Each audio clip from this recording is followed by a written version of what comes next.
Looking at the latest now on President Trump in Ukraine, the U.S. sided with Russia against Ukraine and our European allies at the United Nations and suggested he could visit Russia for talks. Chief Foreign Correspondent Ian Pannell is on the scene in Ukraine. Good morning, Ian. Yeah, good morning, George. A lot of dramatic developments, but also a lot of divisions remaining. The president expressing optimism that a deal could be close at hand, but I think far more caution and reservation, not only from Ukraine, but Russia too.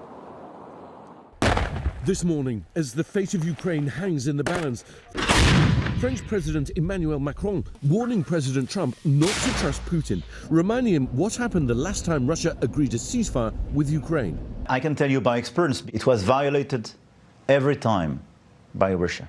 The warning coming as Trump rekindles relations with the Russian president, refusing to call him a dictator, a word he used to falsely describe Ukraine's President Zelensky. I don't use those words lightly. I think that we're going to see how it all works out. Trump also saying he thinks he can end the Russia-Ukraine war within weeks, saying he may visit Moscow soon. I think we could end it within weeks if we're smart.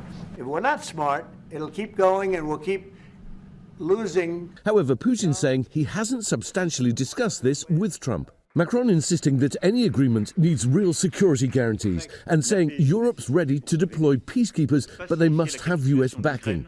Saying the peace deal must not mean a surrender of Ukraine. It must not mean a ceasefire without guarantees. A deal giving the US access to Ukraine's key minerals and resources now close to being signed. I will be meeting with President Zelensky. In fact, he may come in this week or next week to sign the agreement. The stark divisions between the Trump administration and its allies are on very public display at the United Nations. The US voting against a resolution condemning Russia for the Ukraine war, siding not with Europe as it's always done, but with Russia instead, also pushing a motion of its own that doesn't apportion any blame for what's been going on here for 3 years. Robin? All right, Ian, our thanks to you.